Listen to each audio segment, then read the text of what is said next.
Friends, in this class we'll be studying about methylmalonyl aciduria, which is an important question usually asked for 3 marks. Methylmalonyl aciduria. So by listening to the name, you can understand that there is presence of the methylmalonyl acid in the urine. So why does it occurs? So what is the cause of this disease? So cause of the disease, it is due to the change in the different gene. There might be replacement of any gene, or there might be any change, shift in the gene, or any mutation in the gene. So it occurs due to the changes in the different genes.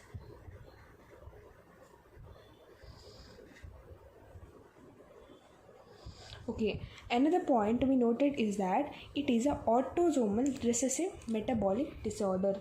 So it is an autosomal recessive metabolic disorder.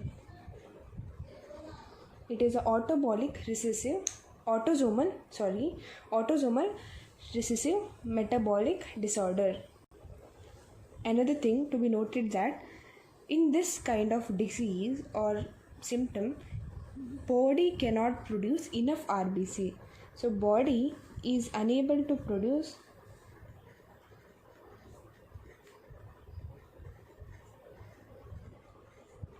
enough RBCs. Body is unable to produce enough RBCs, and there will be accumulation of the organic acidemia. Acidemia, acid is acid, emia is blood. So there will be acid produced in the blood. So next, what you have to remember is that the body is not able to produce enough quantity of proteins, lipids, fat. So body is unable to produce fats, protein and lipids. Another very important thing to be noted is that methylmalonyl aciduria occurs, then vitamin B12 in body decrease.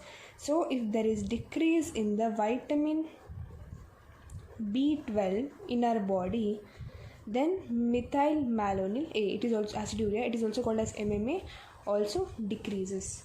MMA also increases. There will be increase in the methylmalonyl aciduria. If vitamin B12 decreases, then there will be increase in the methylmalonyl aciduria.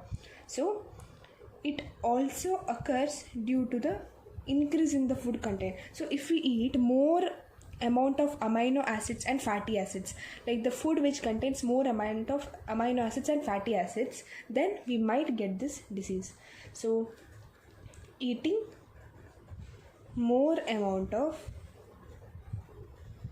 food containing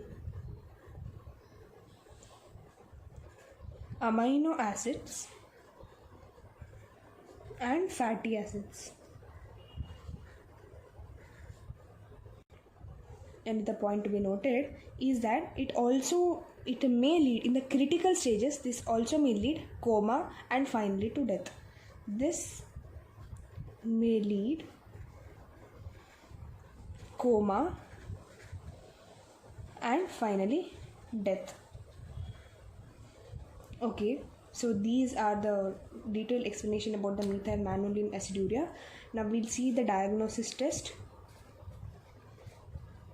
So which test is done to methylmalonyl aciduria? Normal ammonia test. So ammonia test. If ammonia test is more than the normal level, then there might be the presence of methylmalonyl aciduria. So what is the treatment for this disease? What are the treatment for this disease? How to cure this disease? First one is that we have to increase protein diet. We have to decrease the protein diet.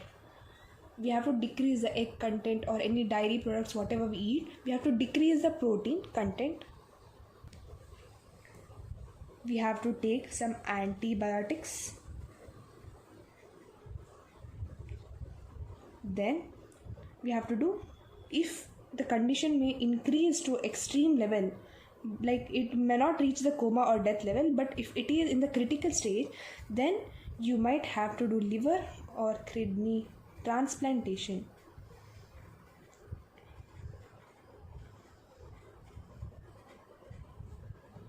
So methylmalonyl aciduria, by the name itself you can understand there will be presence of methylmalonyl acid in the urine. Cause is due to the change in the genes, different genes. It is an autosomal recessive metabolic disorder. What happens in the sense, the body is unable to produce enough number of RBCs, enough number of fats, proteins as well as lipids. It is an organic acidemia. Acid means acid, amia is blood, there will be accumulation of acid in the blood. There will be decrease in the vitamin B12 in this disease, which will lead to increasing the methylmalonyl aciduria. So this might also occur due to increase in the eating of amino acid food or fatty acids food. It, in the critical condition, it might lead to coma or death. Diagnosis. So diagnosis is by ammonia test. Treatment is by decreasing the amount of protein we eat in a daily routine, as well as giving some antibiotics and liver or kidney transplantation. Hope you understood this video clearly. So in the next video I'll be explaining about all the ketone body synthesis, ketogenesis, ketolysis and ketosis, all those things. If you want me to explain some more clinical basis, please comment, please like, share and subscribe the video. Thank you.